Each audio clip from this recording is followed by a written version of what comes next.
శ్రీ శ్రీ శ్రీ పరమహంస సద్గురు పులాజీ బాబా సిద్ధ మహాయోగీశ్వరుని చరణ కమలాలకు అనంతకోటి ప్రణామములు.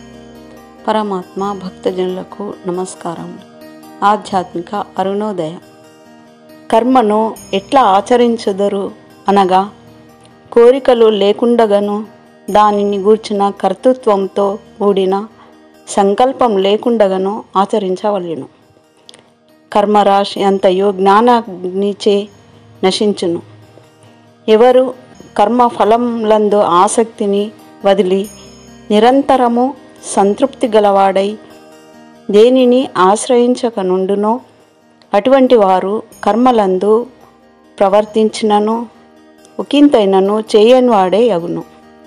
కర్మఫలమందు ఆసక్తి లేనివారు, నిరంతరము సంతృప్తి గలవారు, దృశ్య వస్తువులను ఆశ్రయింపనివారు, ఆత్మయే ఆశ్రయం గలవారు, ఇట్టి లక్షణములు గల మనుషులు ఎన్ని కర్మలను ఆచరించినను ఏమియో ఆచరింపని వాడే యగును. జీవన్ముక్తులగు మహనీయులు ఇట్టి స్థితిని సంపాదించియే గొప్ప కార్యంలో ఆచరించుదురు. వారు కర్మలను చేయుదురు కానీ కర్మ ఫలం నందు వారికి ఆసక్తి ఉండదు. ఈశ్వరార్పణ బుద్ధితో వారు గొప్ప కార్యంలో ఆచరించుదురు మరియు వారు నిత్య సంతృప్తులై ఉందురు. పొందవలసినది అంతయు వారు ఆత్మయందే పొంది ఉన్నారు కావున మహా సంతృప్తులై ఉందురు.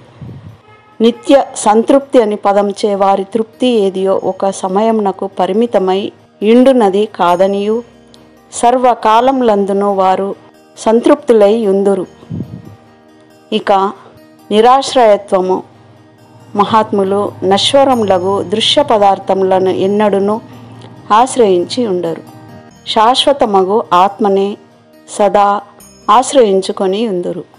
ఈ ప్రకారంగా కర్మఫలాసక్తి రాహిత్యము, నిత్య సంతృప్తి, నిరాశ్రయత్వమును మూడు సుగుణములు గల మహనీయులు కర్మలను ఎన్నింటినో ఆచరించినను ఏ మాత్రం కూడా ఆచరింపని వారే యగురు.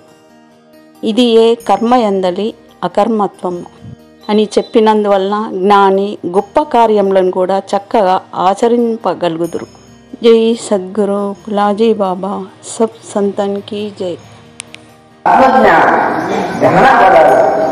हा मला घडलेला सुरुवातीला घेतलं ज्ञान ज्ञान हे तुम्हाला सर्वांना माहिती आहे. हे कोणती तुला माहिती सर्वांना माहीतच आहे. पण काय केला ते तुम्हाला मूळ म्हणजे जे काय ते शिकण्याचं आहे.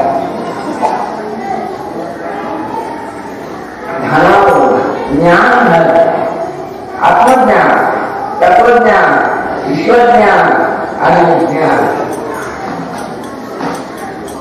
या ध्यानामध्ये एवढी ताकद आहे.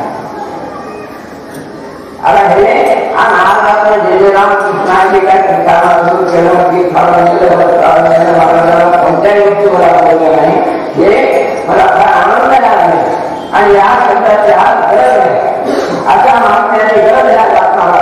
या अनुषंगाने जे काही झालं आपण सर्व झालं आणि विनयाने जगत भक्त आपल्या महाराष्ट्रामध्ये तर तुकारामांना भोपळाने काळासाठी नाव बोलला नाही. हे महाराष्ट्रामध्ये जे जे रामकृष्ण जे जे रामकृष्ण आणि पुण्याचा अर्थ काय झालं जे जे राम की रामकृष्ण आणि पुढारी बाबा